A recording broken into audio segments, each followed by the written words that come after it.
Hello everyone, मैं हूँ हीना और आप देख रहे हैं लीगल परसेप्शन। आज की वीडियो में हम समझेंगे ट्रांसफ़र ऑफ प्रॉपर्टी एक्ट से ही रिलेटेड एक और इम्पॉर्टेंट डॉक्ट्रिन जो है डॉक्ट्रिन ऑफ पार्ट परफॉर्मेंस। इसे हम हिंदी में आंशिक पालन का सिद्धांत या भागिक पालन के सिद्धांत के नाम से भी जानते हैं। Section number 53A transfer of property act का हमें इस बारे में बताता है। तो आज की वीडियो में इसको बहुत अच्छे से डिस्कस करेंगे। बहुत ही इम्पॉर्टेंट कॉन्सेप्ट है, तो वीडियो के लास्ट तक बने रहिएगा। लेकिन आगे बढ़ने से पहले आपके लिए एक ज़रूरी इन्फॉर्मेशन। तो अगर आपको ट्रांसफ़र ऑफ प्रॉपर्टी एक्ट यानी संपत्ति अंतरण अधिनियम 1882 के नोट्स चाहिए बिल्कुल हिंदी में और सिंपल लैंग्वेज में, तो आप स्क्रीन पर दिख रहे इस व्हाट्सअप नंबर पर मैसेज करके केवल 150 रुपीज़ में आप इस एक्ट के नोट्स ले सकते हैं। आंशिक पालन का सिद्धांत, जिसे हम भागिक पालन के सिद्धांत के नाम से भी जानते हैं और इंग्लिश में से बोलते हैं डॉक्ट्रिन ऑफ पार्ट परफॉर्मेंस। तो सेक्शन नंबर 53A जो हमारा ट्रांसफ़र ऑफ प्रॉपर्टी एक्ट का है वो हमें इस बारे में प्रोविजंस बताता है। सिंपली अगर इस डॉक्ट्रिन की हम बात करें कि बेसिकली ये क्या कहता है, तो इसका मतलब ये है कि जब कोई भी व्यक्ति है, कोई भी पर्सन है, वो रिटिन में और जिस पर साइन भी हो, मतलब रिटिन में हो कोई भी डॉक्यूमेंट और उस पर साइन भी हो, और प्रतिफल के लिए यानी कि कंसिडरेशन के लिए जिसके बदले में उसे कुछ मिल रहा है, कोई कॉन्ट्रैक्ट करता है। जैसे कि मान लो कि ए है, अब ए जो है वो क्या करता है, अपनी प्रॉपर्टी क्या करेगा, किसी को ट्रांसफ़र करेगा, है ना। मान लो वो बी को ट्रांसफ़र कर रहा है अपनी प्रॉपर्टी ए जो है, तो लेकिन जिसे वो प्रॉपर्टी ट्रांसफ़र कर रहा है, किसको, बी को कर रहा है ना वो प्रॉपर्टी ट्रांसफ़र, उसको या तो उसने प्रॉपर्टी पे कब्जा कर लिया हो, मतलब क्योंकि वो बी को प्रॉपर्टी अपनी ट्रांसफ़र कर रहा है तो बी ने या तो उस प्रॉपर्टी पे जो उसे ट्रांसफ़र हो रही है या तो उसने उस पर कब्जा ले लिया हो, या उसका कब्जा जारी है, मतलब पहले से ही बी का उस प्रॉपर्टी पे कब्जा है, या उसने अब जैसे बी है, बी को प्रॉपर्टी ट्रांसफ़र की जा रही है तो यहाँ पे कब्जा या तो उसका पहले से ही होना चाहिए या कब्जा उसने अभी अभी लिया है। ठीक, जैसे मान लो अब क्योंकि उसका कब्जा जारी है तो उसने क्या किया कि ए को जो 50 लाख की प्रॉपर्टी थी जो ए ने उसको ट्रांसफ़र की है, उसमें से वो 30 लाख रुपए बी चुका है, मतलब पे कर चुका है। अब बी ने ये कहा कि मैं तो 30 लाख रुपए तो मतलब मैं दे चुका हूँ, 50 लाख की प्रॉपर्टी थी, 30 लाख मैं आपको चुका दिए, बाकी के 20 लाख में भी मुझे थोड़ा टाइम लगेगा।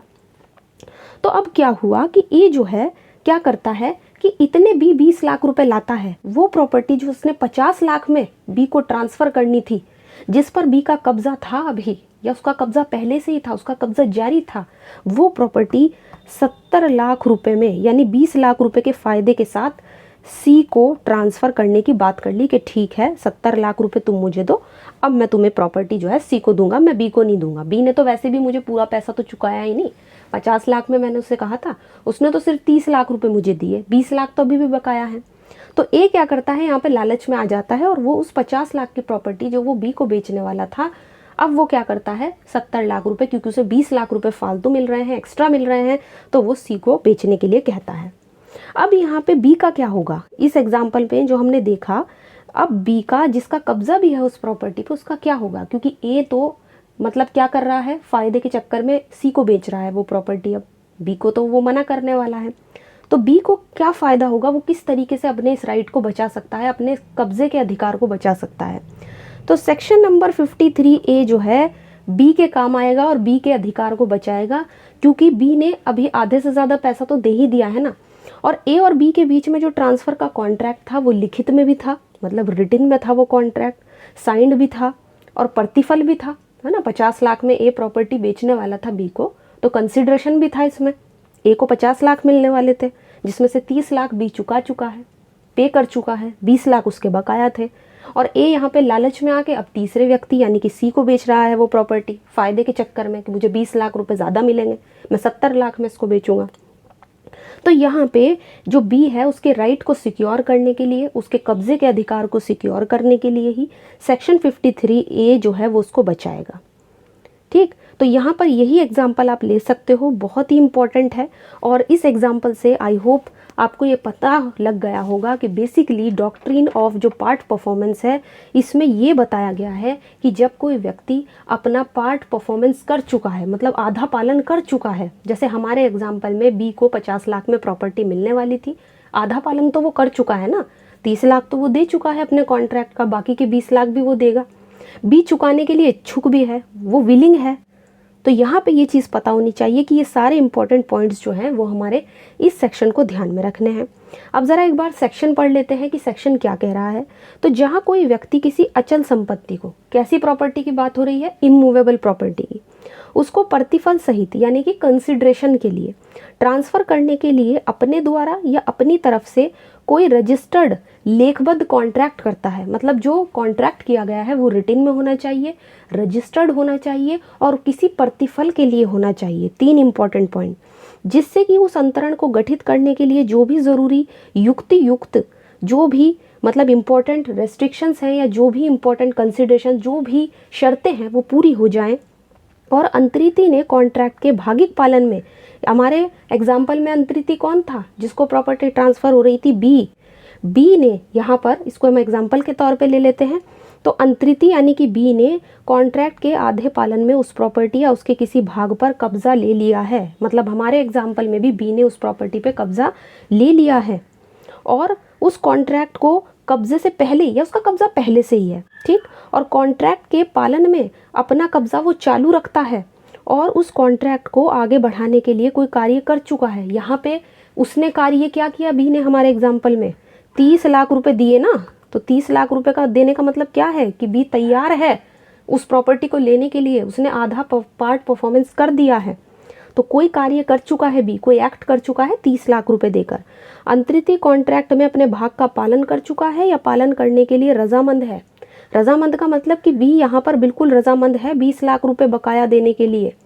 बी तैयार है मतलब रजामंद है, बिल्कुल विलिंग है, वो इच्छुक है कि मैं 20 लाख रुपए भी चुका दूंगा। और जहाँ अंतरण लिखित में है, मतलब वो जो ट्रांसफ़र था वो रिटन में था, कॉन्ट्रैक्ट जो है वो रिटन में होना चाहिए, वहाँ वह ट्रांसफ़र किसी दूसरी विधि द्वारा किसी उसके लिए तय रीति से पूरा नहीं किया गया है, तो मतलब अभी उसको ओनरशिप नहीं मिली है बी को उस प्रॉपर्टी में, सिर्फ कब्जा दिया गया है, क्योंकि ये जो सेक्शन है ये भी कब्जे की ही बात कर रहा है, पोजेशन की बात कर रहा है। और जब आप किसी को प्रॉपर्टी ट्रांसफ़र करते हो तो जब प्रॉपर्टी जिसको ट्रांसफ़र की जाती है उसको ओनरशिप नहीं दी जाती, यहाँ पे कब्जे की बात हो रही है, पोजेशन को उसके सिक्योर कर रहा है, किस व्यक्ति के, जिसने कोई भी प्रॉपर्टी लेनी है और उसने आधा उसका परफॉर्मेंस पूरा कर लिया है। तो दावा करने वाला कोई व्यक्ति अंतरिती या उसकी तरफ से दावा करने वाले व्यक्ति के खिलाफ उसकी प्रॉपर्टी में उस विषय पर जिस पर अंतरिती ने कब्जा ले लिया है उसको चालू रखा है, जो संविदा के निबंधनों द्वारा अभिव्यक्त रूप से उपबंधित अधिकार से भिन्न हो, लागू करने से वर्जित होगा। तो सिंपली यहाँ पे आपको समझ आ गया होगा कि ए था, उसने प्रॉपर्टी बी को 50 लाख रुपए में बेचना तय कर दिया, जिसके बदले में बी ने 30 लाख रुपए चुका दिए हैं, अब वो 20 लाख रुपए बाद में देने वाला है। इसी बीच ए के पास तीसरा सी व्यक्ति आता है, ए क्या करता है 70 लाख रुपए में इसे बेचने के लिए तैयार हो जाता है। अब बी ने जो 30 लाख रुपए दिए हैं और वो जो कब्जा लेना चाह रहा है या जिसने कब्जा पहले ही किया हुआ है वो तो क्या होगा, उसके साथ तो गलत होगा, क्योंकि वो चाह रहा है उस प्रॉपर्टी का ट्रांसफ़र करना या वो लेना चाह रहा है उस प्रॉपर्टी को, तो यहाँ पर ए ऐसा नहीं कर सकता है। सेक्शन नंबर 53A जो है वो बी के राइट का, जो राइट है उसका पोजेशन का, उसको सिक्योर करता है, उसको प्रोटेक्ट करता है। बस ध्यान इतना रखना है कि जो हमारा कॉन्ट्रैक्ट है, इसकी आवश्यक शर्तों में भी आप इस चीज़ को ऐड कर सकते हो, कॉन्ट्रैक्ट आपका लिखित में होना चाहिए सबसे पहली बात, दूसरा रजिस्टर्ड होना चाहिए, दूसरी चीज़, तीसरा प्रतिफल होना चाहिए अगर आप पार्ट परफॉर्मेंस का डॉक्ट्रिन लागू करना चाहते हैं, चौथा उसने आंशिक पालन कर दिया हो, जिस व्यक्ति को प्रॉपर्टी जानी है आंशिक पालन मतलब पार्ट परफॉर्मेंस उसकी तरफ से हो चुका हो, और पांचवा जो ट्रांसफरी था मतलब जो अंतरण करता था, जैसे हमारे एग्जाम्पल में अंतरण करता कौन था, ए था, अब उसने क्या किया है वो उसे छोड़कर किसी दूसरे को प्रॉपर्टी देना चाह रहा है, ठीक, तो अंतरणकर्ता ने किसी और को प्रॉपर्टी ट्रांसफ़र की हो तो तब ये इस डॉक्ट्रिन आपका अप्लाई होगा। तो यहाँ पर सबसे इम्पॉर्टेंट बात बस यही थी, यही इसके पॉइंट्स थे जो हमें ध्यान रखनी है, और यहाँ पर यही बताया गया है कि वो व्यक्ति जिसने कब्जा कर लिया है उसका राइट कैसे सिक्योर होगा। और एक तरीके से ये जो आपका सेक्शन है या ये जो आपका डॉक्ट्रिन है भागिक पालन का सिद्धांत, या जिसे हम आंशिक पालन के सिद्धांत के नाम से भी जानते हैं, ये जो अंतरिती होता है उसी के राइट को जो है ये प्रोटेक्ट करता है कि जिसको आप प्रॉपर्टी देने वाले हो, ठीक, यहाँ पर वो व्यक्ति विलिंग भी होना चाहिए, जैसे बी हमारा इच्छुक है अपने बकाया के जो 20 लाख हैं वो चुकाने के लिए। ठीक,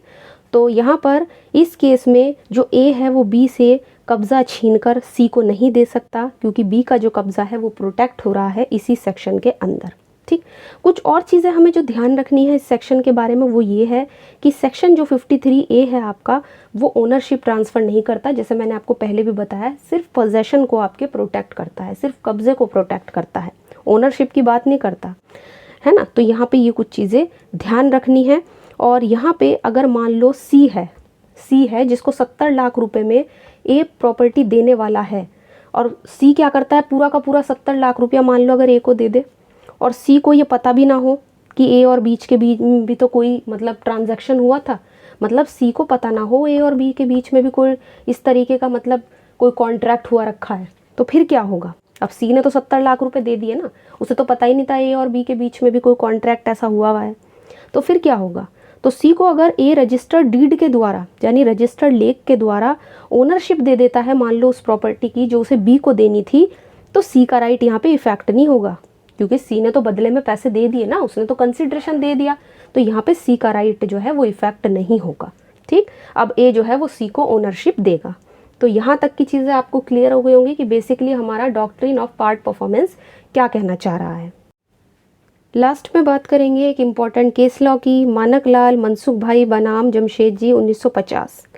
इस केस लॉ में देखो कोर्ट ने क्या कहा था। सेक्शन 53A बेसिकली क्या कहना चाह रहा है इस बारे में सुप्रीम कोर्ट ने कहा कि अंग्रेज़ी लॉ का, अंग्रेज़ी विधि का जो पार्ट परफॉर्मेंस का डॉक्ट्रिन है उसका पूरी तरह से हमारे यहाँ पे पालन नहीं होता है। केवल उन्हीं मामलों में हम डॉक्ट्रिन ऑफ पार्ट परफॉर्मेंस यानी आंशिक पालन के सिद्धांत को लागू कर सकते हैं जहाँ सेक्शन 53A की सारी शर्तें पूरी हो जाती हो। अब सारी शर्तें कौन कौन सी, जो मैंने आपको बताई कि आपका कॉन्ट्रैक्ट रिटन होना चाहिए, डॉक्यूमेंट आपका रजिस्टर्ड होना चाहिए, कंसिडरेशन होना चाहिए, प्रतिफल होना चाहिए, और अंतरिति ने अपने भाग का पालन कर लिया हो। ठीक, तो तभी ये जो डॉक्ट्रिन है ये आपका लागू होगा।